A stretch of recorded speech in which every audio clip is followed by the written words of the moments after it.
겁쟁이 토끼.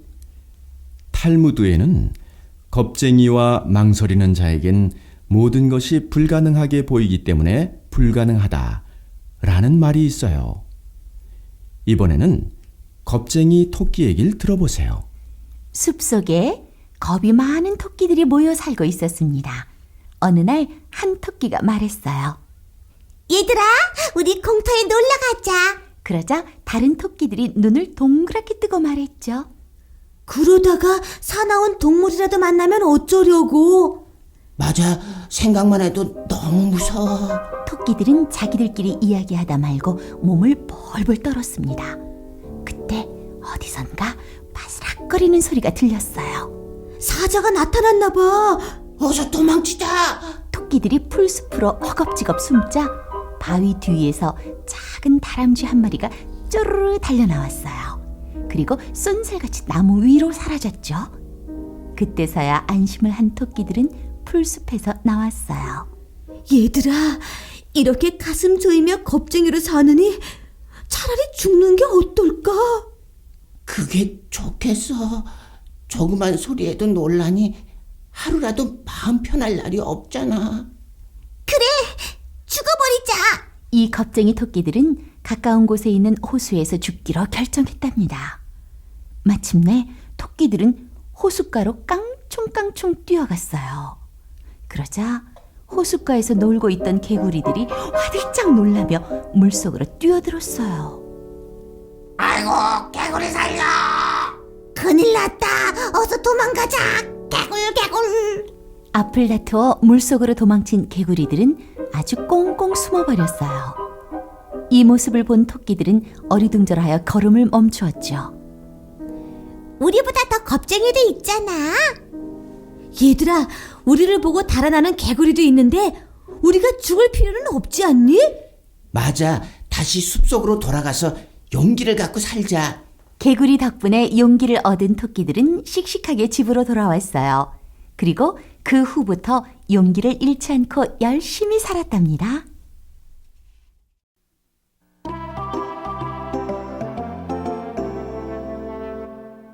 산비둘기와 사냥꾼. 자기가 진 신세를 부인하는 사람은 배은망덕하고 그 신세를 감추는 사람도 배은망덕하며 그 신세를 잊어버린 사람은 더욱 배은망덕하다. 로마의 철학자 세네카의 말이랍니다. 이번 이야기에서 산비둘기가 무엇을 잘못했는지 생각해 보세요. 숲속에서 사냥을 하던 사냥꾼이 산비둘기 한 마리를 잡았습니다. 사냥꾼님, 제발 저를 잡아먹지 마세요. 만약 저를 살려주시면 제가 다른 산비둘기들을 잡을 수 있도록 날마다 길을 안내해드릴게요. 이 말을 들은 사냥꾼은 산비둘기를 잡아먹지 않고 사냥을 나갈 때마다 데리고 다녔어요. 산비둘기는 다른 산비둘기가 자주 가는 곳으로 사냥꾼을 안내했죠. 그러던 어느 날 사냥꾼의 집에 손님이 찾아왔어요.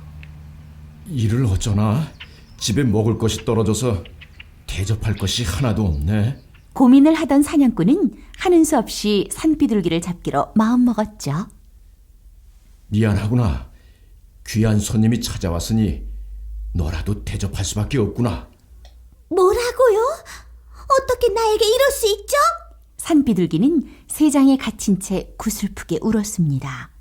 하지만 사냥꾼은 아랑곳하지 않고 칼을 갈았답니다. 이때 산비둘기의 울음소리를 들은 다른 산비둘기들이 사냥꾼의 집으로 모여들었어요. 왜 그렇게 구슬프게 울고 있니? 그러자 산비둘기가 처량하게 대답했어요. 그동안 수없이 사냥을 도와줬는데 그 은혜도 모르고 사냥꾼이 나를 잡아먹으려고 하잖아. 배은만덕한 인간 같으니라고. 이 말을 들은 다른 산비둘기들은 아무 말도 하지 않은 채 코웃음을 쳤어요. 왜 다들 나를 비웃는 거니? 배은망덕한 짓은 네가 먼저 하지 않았니? 자기만 살겠다고 사냥꾼에게 우리들이 어디에 있는지 가르쳐 주었잖아. 맞아. 너는 사냥꾼에게 당할 만도 해. 그렇고 말고 마음씨를 곱게 쓰지 않았으니 그렇게 죽게 된 거라고. 이 말을 들은 산비둘기는 아무 말도 못한 채 눈물만 뚝뚝 흘렸습니다.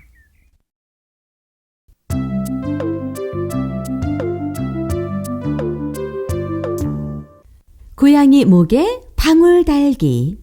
스위스의 법률가인 힐티는 깨닫기만 하고 실천을 안 하면 깨달음이 아무 소용없다고 말했대요. 이번 이야기의 쥐들이 이 사실을 알게 되었네요. 무슨 얘기들을 하는지 들어볼까요? 날마다 고양이에게 괴롭힘을 당하던 쥐들이 한자리에 모여 의논을 시작했습니다. 여러분, 요즘 먹이를 찾으러 밖에 나갔다가 고양이에게 잡아먹혀 돌아오지 못하는 쥐들이 점점 늘어나고 있습니다. 무슨 대책이 있어야 하지 않을까요? 그래요. 고양이 때문에 우리 쥐들이 점점 줄어들고 있다고요. 무슨 방법을 찾아야 된다고요. 어떻게 하면 고양이를 물리치고 우리 쥐들이 편하게 살 수 있을까요? 몇 명씩 나누어서 망을 봐주는 건 어떨까요? 망을 보는 동안 다른 쥐들이 먹이를 구해오면 되잖아요. 그건 안전한 방법이 아닌 것 같습니다. 고양이는 워낙 빠른 놈이라서 언제 어디서 공격해 올지도 모르기 때문이죠. 그러니까 망을 봐도 소용이 없을 겁니다. 이런저런 의견이 나왔지만 모두 적절한 방법이 아니었어요. 그때 평소 잘난 체를 잘하던 쥐가 앞으로 나서며 말했어요. 모두들 머리가 참 나쁘군. 내가 고양이를 피할 수 있는 방법을 일러주지. 순간 회의장은 조용해졌어요. 그리고 모두들 귀를 쫑긋 세웠어요. 잘난 체 잘하는 쥐가 말을 이었어요. 고양이 목에 방울을 타는 거야. 그러면 고양이가 움직일 때마다 방울 소리가 날 거야. 그럼 우리는 고양이가 가까이 온다는 것을 알 수가 있잖아. 그렇군. 그래. 그거 좋은 생각이다. 이 말을 들은 쥐들은 모두 손뼉을 치며 좋아했어요. 잘난 체 잘하는 쥐가 더욱 어깨를 으쓱거렸어요. 그때 구석에 앉아있던 늙은 쥐가 말했어요. 그 방법이 좋긴 하지만 대체 누가 고양이 목에 방울을 달지? 그렇군, 너무 힘든 일이야. 너무 위험해. 쥐들은 모두 서로의 얼굴을 바라볼 뿐 아무 말도 하지 못했습니다. 그러자 늙은 쥐가 잘난 체 잘하는 쥐를 가리키며 말했어요. 네가 의견을 냈으니 네가 그 일을 하는 게 좋겠구나. 잘난 체 잘하는 쥐는 이 말을 듣자 온몸을 달달 떨었어요. 나는 절대로 달 수가 없어요. 고양이 목에 방울을 달 수 없다면 아무리 좋은 방법이라도 소용없는 거라고. 잘난 체 잘하는 쥐는 얼굴이 빨개진 채 아무 말도 하지 못했습니다.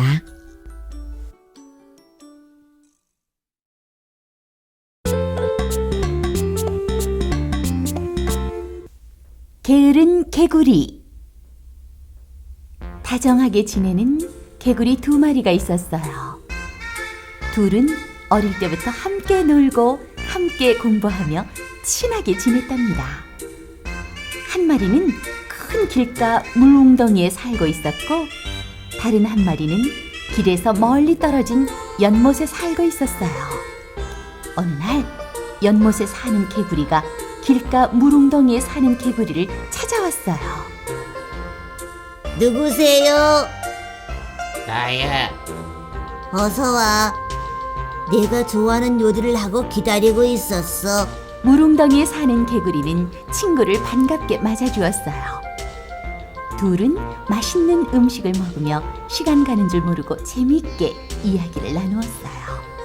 그때 갑자기 마차 바퀴 소리가 나더니 웅덩이에 물이 심하게 출렁거렸어요. 이게 무슨 소리니? 마차 소린데 신경 쓸 것도 없어. 여기는 길가라서 너무 위험한 것 같아. 어쩌다 밖에 나갔다가 마차에 쥐어서 죽을 수도 있으니 말이야. 웅덩이 물도 너무 더러워서 병에 걸리기 쉽겠어. 그러지 말고 나랑 같이 깨끗한 연못으로 가서 사는 게 어때? 네가 걱정돼. 싫어.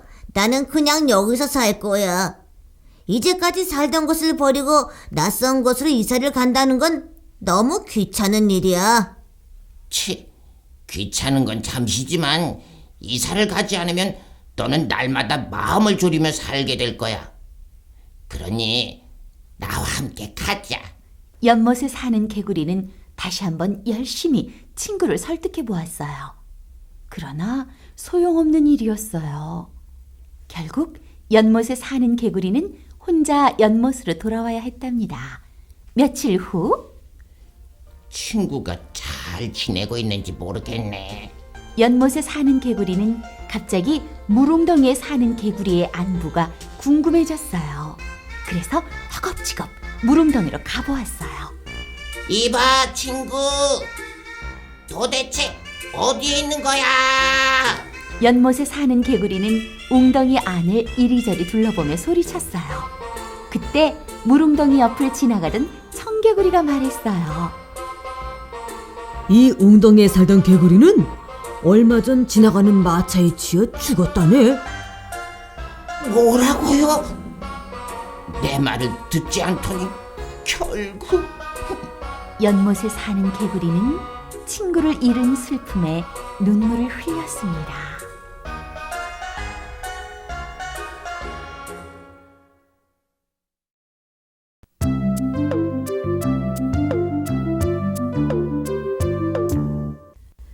바람과 해님의 내기. 성경에는 지혜 있는 자가 힘센 자보다 강하고 지식 있는 자가 무력을 쓰는 자보다 강하다라는 말이 있어요. 바람과 해님의 얘기를 들으면서 그 뜻을 한번 이해해 보세요. 차가운 바람과 따뜻한 해님이 살고 있었습니다. 바람은 이리저리 돌아다니며 늘 자신의 힘을 자랑했어요. 어느 날 바람은 해님을 찾아가 말했어요. 이 세상에서 나보다 힘이 센 것은 아마 없을 거야. 바람이 잔뜩 뽐을 내며 말하자 해님이 빙그레 웃으며 말했어요. 바람아, 힘보다 중요한 것은 지혜란다. 그까지 지혜로 뭘 할 수 있다는 건지 모르겠군. 뭘 할 수가 있긴. 지혜만 있으면 세상에 무서울 게 하나도 없단다. 그래? 정말 그렇다면 이렇게 말다툼만 하고 있을 게 아니라 누가 더 센지 내기를 하는 게 어때? 그래, 그러자꾸나. 어떤 내기를 할까? 주위를 두리번거리던 바람은 마침 두꺼운 외투를 입고 걸어가는 나그네를 발견했어요. 옳거니 저 나그네의 외투를 벗기는 쪽이 이기는 걸로 하자. 그래, 좋아. 먼저 바람이 나그네를 향해 후 하고 입김을 불었습니다. 추워. 도대체 날씨가 왜 이러지? 갑자기 추워지니 옷깃을 단단히 여미지 않으면 감기 걸리겠는걸? 벼랑간 센 바람이 불어닥치자 나그네는 몸이 공중으로 붕 날아갈 것만 같았어요. 더구나 추워 견딜 수가 없었기 때문에 옷깃을 여미기에 바빴어요. 이런, 입김이 너무 약했나 보군. 바람은 있는 힘껏 입김을 불었어요. 그러자 주위에 있던 나뭇가지가 뚝 하고 부러졌어요. 하지만 나그네는 바람에 벗겨지려는 옷을 더 단단히 잡고서 길을 걸어갔어요. 더는 못하겠어. 너무 지쳤어. 이번에는 내가 해볼까? 그러더니 해님은 빙그레 웃었습니다. 그러자 나그네는 즐거운 듯 하늘을 쳐다보았어요. 그리고 움츠렸던 몸을 쫙 폈지요. 자, 좀 더. 해님은 더욱 뜨거운 열을 모아 햇살을 뜨겁게 내리쬐었어요. 더 더워. 오늘 날씨는 참 이상하군. 더 이상 못 참겠는걸? 외투를 벗으면 훨씬 시원하겠지? 나그네는 입고 있던 외투를 벗어들고 걷기 시작했어요. 이 모습을 지켜본 바람은 그동안 힘 자랑만 했던 것을 반성했답니다.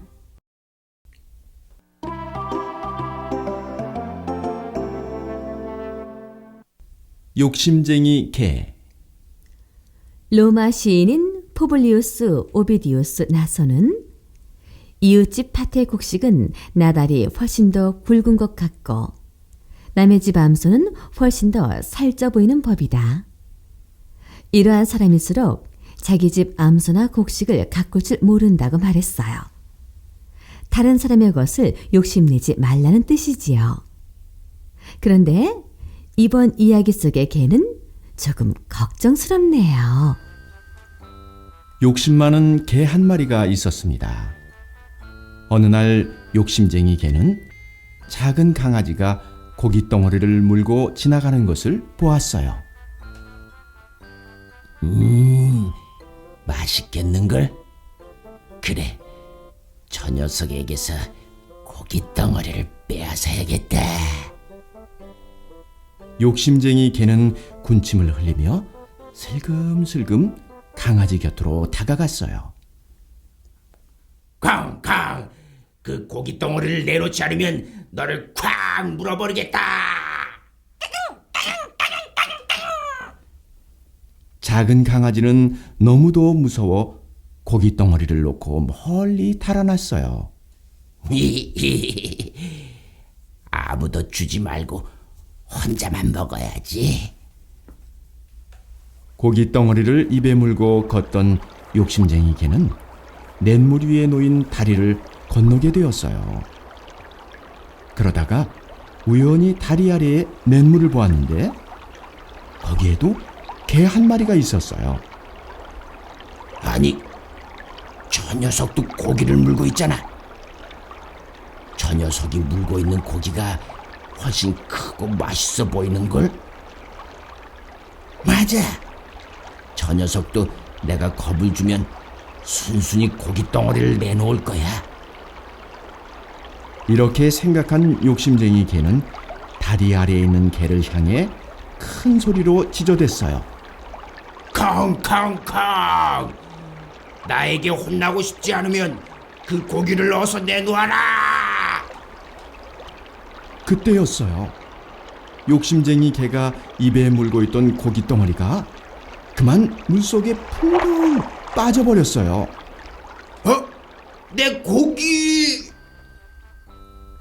욕심쟁이 개는 발을 통동 구르며 다리 아래를 내려다보았어요.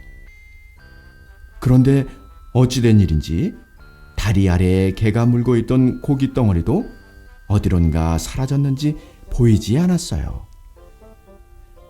그때서야 욕심쟁이 개는 다리 아래의 개가 물에 비친 자신의 모습이었다는 것을 깨달았습니다.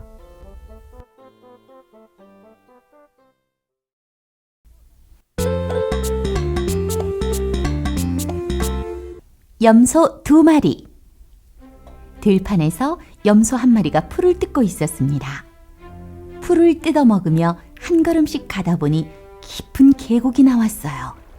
마침 계곡에는 아주 가느다란 통나무 다리가 놓여 있었죠. 저쪽에 있는 풀도 좀 먹어보고 싶은걸. 저 다리로 건너면 되겠군. 염소는 외나무 다리를 건너기 시작했어요. 한편 맞은편에서도 염소 한 마리가 계곡을 건너려고 외나무 다리 위를 건너오고 있었어요. 맞은편에서 다른 염소가 오고 있다는 사실을 모른 채 조심조심 걷던 염소 2마리는 마침내 외나무 다리 한가운데서 마주쳤어요. 이봐, 이 외나무 다리는 너무 좁아서 비켜갈 수가 없으니까 네가 물러서. 그렇게는 못하지. 이 다리는 내가 먼저 건너기 시작했으니까 내가 비켜. 어서 비켜. 내가 비켜. 염소 2마리는 서로 양보하지 않고 티격태격 말다툼을 했어요. 마침내 둘은 서로 뿔을 들이대며 싸우기 시작했어요. 염소 두 마리가 뿔을 마주칠 때마다 가느다란 외나무 다리가 삐그덕거리며 위태롭게 흔들거렸어요. 하지만 두 염소는 싸우느라고 아랑곳하지 않았죠. 결국 두 염소는 중심을 잃고 계곡 물속으로 퐁덩 빠지고 말았어요. 두 염소는 허우적거렸지만 물이 너무 깊어서 빠져나올 수가 없었습니다.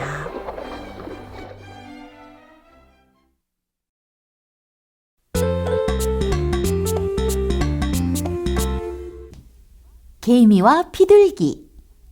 햇볕이 쨍쨍 내리쬐는 여름날이었습니다. 개미 한 마리가 목을 축이기 위해 개울가로 갔어요. 그런데 그만 발을 헛디뎌 물에 빠지고 말았어요. 개미 살려주세요. 큰일 났군. 개미야, 이 나뭇잎을 꼭 잡으렴. 그때 마침 개울 근처를 날고 있던 산비둘기가 이 광경을 보게 되었어요. 산비둘기는 얼른 나뭇잎 하나를 주워다 개미가 있는 개울물에 던져주었답니다. 물에 떠내려가던 개미는 나뭇잎을 타고 무사히 밖으로 나올 수가 있었죠. 비둘기님 고마워요. 정말 고마워요. 개미는 산비둘기를 향해 손을 흔들었어요. 그리고 며칠이 지났어요. 개미가 먹이를 찾아 숲속을 돌아다니고 있었습니다. 저기 사냥감이 있군. 사람의 목소리가 들리는 것 같은데 어딘지 가봐야겠다. 개미는 소리가 나는 쪽으로 가보았어요. 그랬더니 거기에는 사냥꾼이 나뭇가지 위에 산비둘기를 향해 총을 겨누고 있었어요. 이럴 수가. 비둘기님이 위험해. 개미는 얼른 사냥꾼에게 달려들어 발등을 꽉 물었어요. 아, 따가워.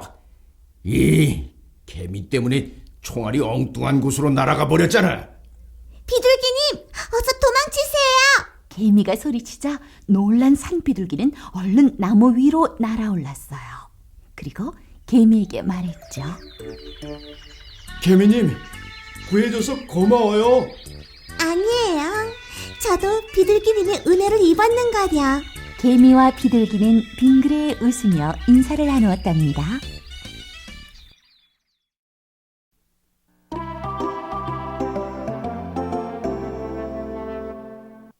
곰과 두 친구. 명심보감회라는 책에 열매 맺지 않는 과일나무는 심을 필요가 없고 의리 없는 벗은 사귈 필요가 없다라는 말이 있어요. 사과나무에 사과가 안 열리면 정말 싫을 것 같네요. 두 친구 얘기를 들려줄게요.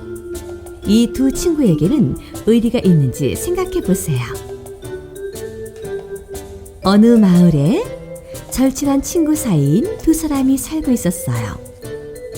어느 무더운 여름날, 두 친구는 함께 여행을 떠나기로 했어요. 자네와 함께 여행을 가니 기분이 참 좋군. 나도 마찬가지일세. 두 친구는 때로는 높은 산을 넘기도 하고 때로는 큰 강을 건너기도 하면서 즐겁게 여행을 했답니다. 그러던 어느 날이었어요. 산길을 가고 있던 두 사람 앞에 갑자기 커다란 곰 한 마리가 나타났어요. 두 친구는 너무 놀라 어찌할 바를 몰랐답니다. 사라졌냐? 우! 한 친구가 재빨리 나무 위로 기어 올라갔어요. 그런데 또 다른 친구는 너무나 겁에 질린 나머지 꼼짝도 하지 못한 채 그 자리에 서 있었어요. 이제 나는 죽었구나. 나무 위로 올라가지 못한 친구는 몸을 벌벌 떨었어요. 그러는 동안 곰은 두 친구가 있는 곳으로 한 발짝 한 발짝 바싹 다가오고 있었어요. 맞아, 그거야. 나무 위로 올라가지 못한 친구는 갑자기 땅바닥에 납작 엎드려 죽은 척을 했어요. 곰은 죽은 것을 절대로 먹지 않는다고 했어. 제발. 마침내 가까이 다가온 곰은 어슬렁거리며 엎드려 있는 친구의 주위를 맴돌았어요. 그 친구는 너무나 무서워 숨을 죽이고 두 눈을 꼭 감았어요. 하느님, 제발 곰이 저를 잡아먹지 않게 해주세요. 땅바닥에 엎드린 친구는 마음속으로 아무 일이 없기를 기도했어요. 그때 곰이 그 친구의 얼굴에 코를 갖다 대더니 킁킁거리며 냄새를 맡았어요.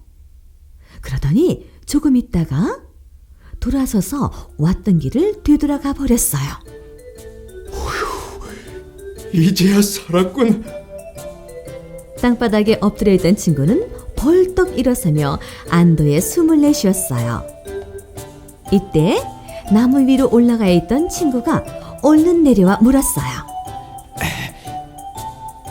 여보게 친구, 나는 자네가 곰에게 잡아먹힐까봐 얼마나 걱정했는지 모른다네.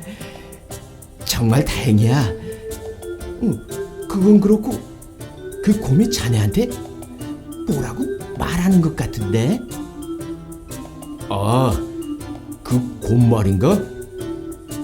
갑자기 위험이 닥쳤을 때 자기 혼자만 살겠다고 도망쳐버리는 사람은 절대로 친구로 삼지 말라고 하더군. 친구를 버려두고 나무 위로 도망쳤던 친구는 아무 말도 하지 못했습니다.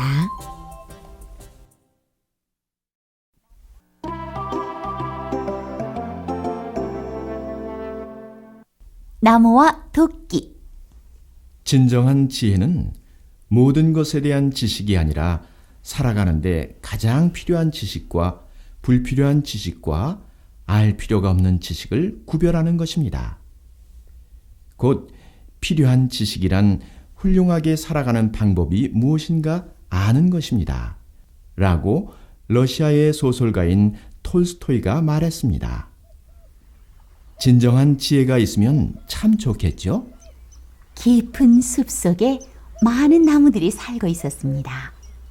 숲은 참나무, 밤나무, 뽕나무 등의 커다란 나무들로 가득 차 아주 울창했어요. 어느 날 한 나무꾼이 자루 없는 도끼를 들고 숲에 나타났어요. 큰일이군. 나무꾼이 나타났으니 이제 우리는 무사하지 못할 거야. 나무들은 모두 두려움에 떨었어요. 그런데 어찌된 일인지 나무꾼은 맥없이 땅바닥에 털썩 주저앉아 움직이지 않는 거예요.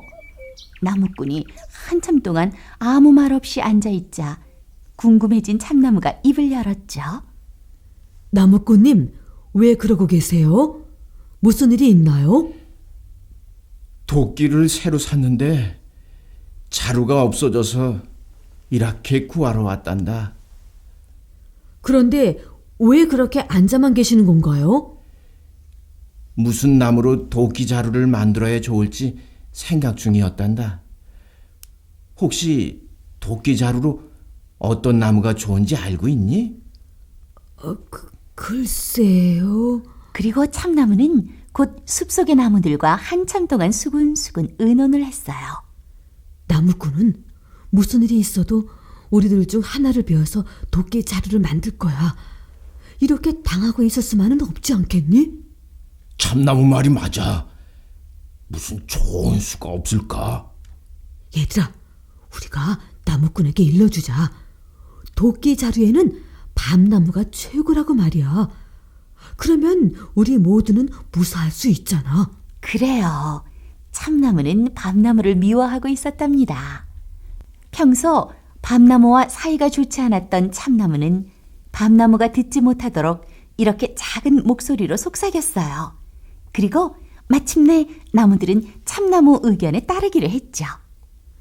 나무꾼님, 도끼 자루에는 튼튼한 밤나무가 최고예요. 밤나무가? 그렇구나. 알려주어서 고맙다. 나무꾼은 즉시 밤나무를 벤 뒤 자루를 만들어 도끼에 끼웠어요. 정말 튼튼한 도끼가 되었는걸? 자, 이제 슬슬 나무를 해볼까? 기분이 좋아진 나무꾼은 숲속을 휘 둘러보았어요. 그러고는 사방을 돌아다니면서 커다란 나무만 골라 도끼로 쾅쾅 찍어 넘어뜨렸죠. 이거 큰일 나는 걸. 얼마 못 가. 우리는 다 죽고 말 거야. 나무들이 저마다 웅성거렸습니다. 미안하다 얘들아. 내가 나빴어. 그리고 우리가 어리석었어. 밤나무 이야기를 해주지 않았더라면 우리 모두 더 오래 살았을 텐데 말이야. 맞아. 우리가 어리석었어. 나무들은 뒤늦게 후회했지만 아무 소용이 없었습니다.